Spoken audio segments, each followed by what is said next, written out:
Assalamualaikum warahmatullahi wabarakatuh. Tabi pun.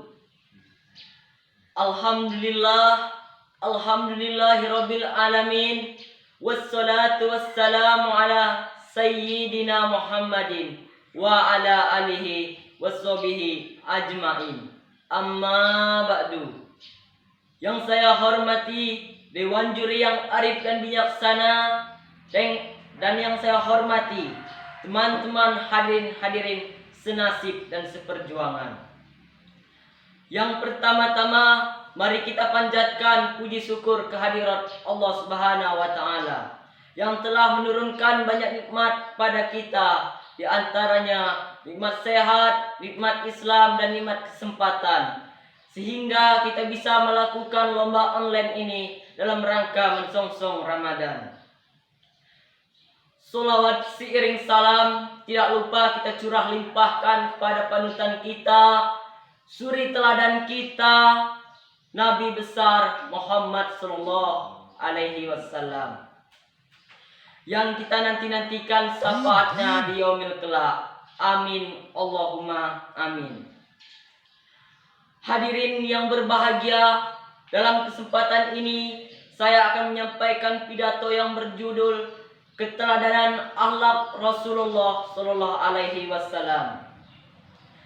Keteladanan akhlak Rasulullah sallallahu alaihi wasallam tidak lengkap dari waktu, sifat, sabda, dan sikap beliau yang dijadikan panutan sepanjang masa. Sebagaimana Allah Subhanahu wa taala berfirman dalam surat Ahzab ayat 21.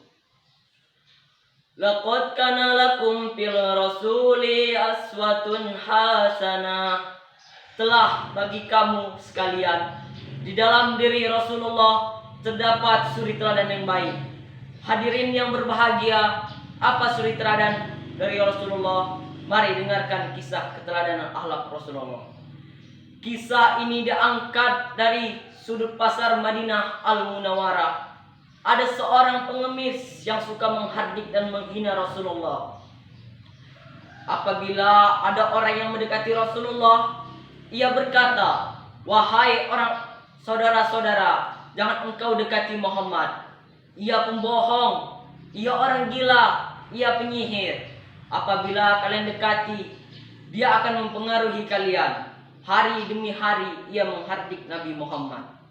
Padahal Nabi Muhammad selalu membawakan makanan, menyuapi ia, tapi Nabi Muhammad tidak pernah berbicara sekata-kata pun bahwa dirinya adalah Muhammad. Ketika Rasulullah sudah meninggal, tidak ada lagi yang memberi ia makan, menyuapi ia, sehingga ia berkata dalam hati, "Kemana orang yang selalu membawakan makanan kepadaku? Mengapa ia tidak membawakan makananku?" Suatu hari Abu Bakar bertanya pada Aisyah, istri Rasulullah, "Wahai anakku, adakah sunnah kekasihmu yang belum aku kerjakan?" Aisyah menjawab, "Wahai ayahku, engkau ahli sunnah. Tidak ada satu sunnah yang engkau tidak kerjakan kecuali yang satu ini." Abu Bakar bertanya pada Aisyah, "Apa itu?" Aisyah menjawab, "Rasulullah selalu datang ke sudut pasar. Ia membawa makanan menyuapi pengemis buta itu." Suatu hari Abu Bakar membawakan makanan kepada pengemis buta itu. Ketika Abu Bakar menyuapinya, ia marah, "Siapa engkau?" Abu Bakar menjawab, "Aku orang yang biasa." "Bukan, engkau bukan orang yang biasa. Karena orang yang biasa datang padaku, ia menyuapiku. Sebelum dia menyuapiku, ia menghaluskan makanannya, sehingga aku tidak susah untuk mengunyahnya."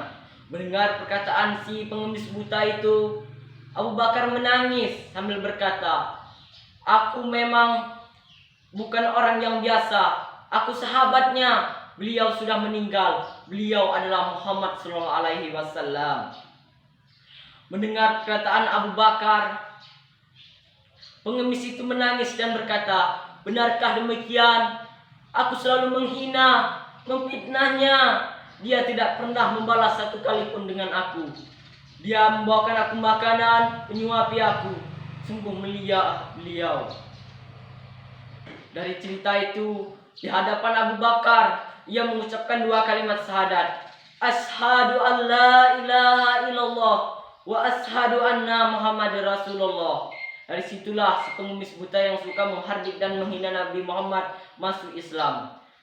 Hadirin yang berbahagia, keteladanan akhlak Rasulullah dalam cerita ini. Walaupun Rasulullah dibenci, ia tetap mencintai umatnya. Ia sabar dalam menyebarkan agama Islam. Ia ikhlas dalam menolong. Hadirin yang berbahagia, mari kita tauladani. Kita contoh keteladanan akhlak Rasulullah. Kita aplikasikan dalam diri. Kita terapkan dalam kehidupan sehari-hari. Mari kita cintai Rasulullah. Sebagaimana sabdanya, barang siapa yang mencintai sesuatu, maka cintailah diriku. Kelak dia akan bersamaku dalam surga.